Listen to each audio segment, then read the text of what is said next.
Hey guys, welcome back to another tech video. Today we're going to be taking a look at the Radeon R9 Fury Nitro from Sapphire. This card was released about 4 years ago and was marketed as a high-end gaming card. The card originally retailed for about $550 US, but now can be found used on eBay for about $150 to $200. I got mine for $150. If you're planning to get one of these from eBay, I would highly suggest using a program like Auction Sniper. It basically will bid for you at the last second, and it really helps you win auctions. So I would highly suggest that, because it's just a lot of hassle, and sometimes if you're in a bidding war with someone, you'll end up paying more than you actually need to. The cheap price of this card makes it highly competitive with cards like the RX 580 and the GTX 1060. Even though the R9 Fury outperforms it and is a lower cost than both of the aforementioned cards. This card is very power hungry and large. This card can consume up to 350 watts stock, which is more than most budget power supplies can handle. It also comes with two 8-pin PCI power connectors, which also reduces compatibility.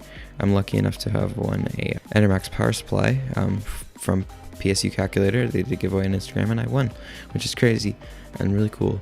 But anyways, so I don't have to worry about power being an issue, but you might. So definitely consider if you're considering buying this card in 2019. You might think because of the super high power draw, this card runs very hot, but my model from Sapphire runs very cool.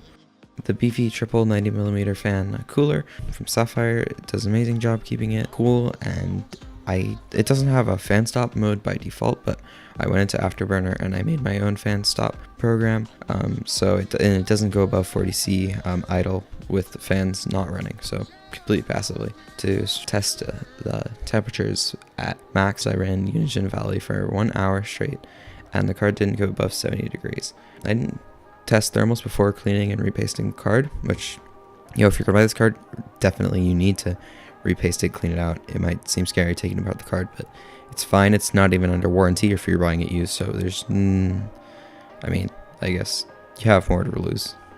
Losing your warranty and losing your card are different things. But anyways, if you do it right, just be careful. It's worth it so much, and it's actually really easy to do because the card unscrews completely with only a few screws on the back, and they're all Phillips head screws. So unlike the new RTX lineup, which is glue and like a million different screws, and you have to have special bits, it's easy. Just take a Phillips head screwdriver. So repasting it should be no problem if you want to do that, which I definitely suggest. More than suggest. So design wise, this card is a very sexy monochromatic design. It has a plastic shroud, which could be metal, but to be honest, it doesn't really matter that much. Most cards are plastic, and it has some metal trim on it, which does give it a nice scent. It does have a metal backplate, and the metal backplate actually has a thermal pad to conduct with the backside of the VRMs, which I don't know if it helps that much, but it's a metal backplate, so if you have air blowing on it, it will do something. The heatsink of the card consists of a large metal cold plate that covers the die and HBM memory modules. There's a separate cold plate for the beefy 6-phase 368 core VRM and memory VRM. The cooler has two separate fin stacks, one large, one at the end card, and one small one. Well, not smaller, it's just smaller, maybe about like 60% of the size of the other one, or 70%. And so yeah, the two heatsinks are connected by 5 heat pipes, and there's an additional one that bends around and connects to the front side of the first heatsink, because that one is not connected. That's not where all the heat pipes sort of converge. I think for a 4-year-old card, the aesthetics are very good. The heatsink does extend beyond the PCB, and it does create this kind of weird thing, which, I kind of hate the look of. It's interesting, but I don't know. The worst part of aesthetic-wise is the position of the power connectors, because they are not on the end of the card as usual. The card may not have RGBs even in 2019, but even in 2019, the design still holds up super well, at least in my opinion. Let me know what you guys think. Now on to the performance. The dream of us is magic. The dream of us is magic. The dream of us is magic. The dream of us is magic. The dream of us is magic.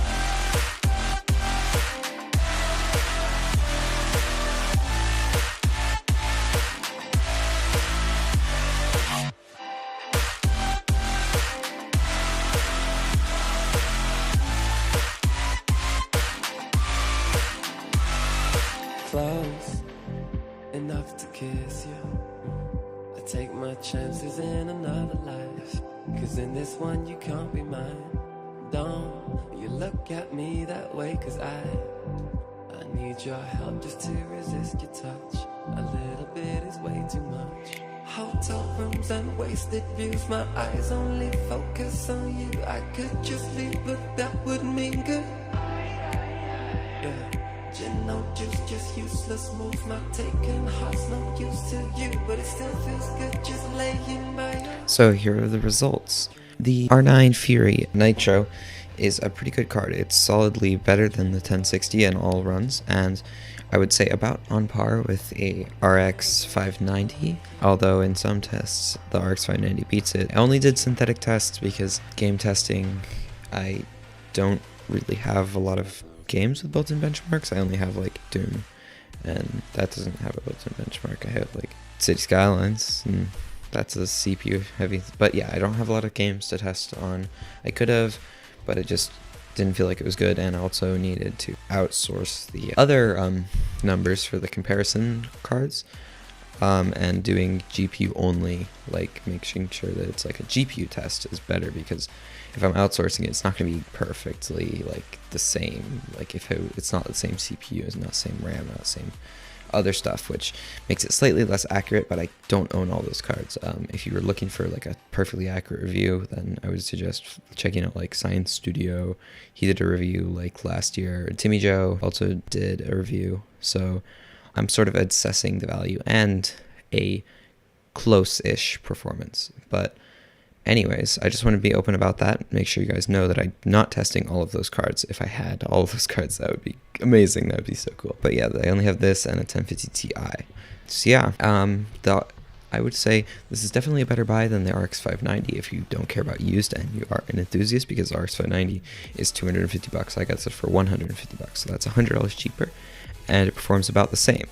So, I mean, you might be able to find an RX 590 used, but those are pretty new, so I doubt it. Right, as of now, you know, if you're an enthusiast, I would definitely recommend this card. If you're on a budget, you don't need a budget card if you are an enthusiast. But if you're just a normal gamer, it's a little bit harder to recommend. It's still a good card, and if you got the extra power supply room for it, and you're okay with buying used, then go ahead. But if you're not, you know, I would probably just go with an RX 580 or something like that. Like, those are pretty good value. You can get one for like $175. That's only like $15 more. Yeah, it's a cool card. HBM2 is pretty cool. It's definitely a very nice looking card, and that's one of the benefits of having a high-end card that's older, is that you get all those high-end features like the nice card, the nice design, but it's sort of budget-y now that it's used. But anyways, yeah, that wraps up my review with this card. I hope you guys enjoyed it. If you did, please leave a like. If you disliked it, leave a dislike. Tell me why you didn't like it. I'm always looking to improve. And yeah, I will see you guys in the next one.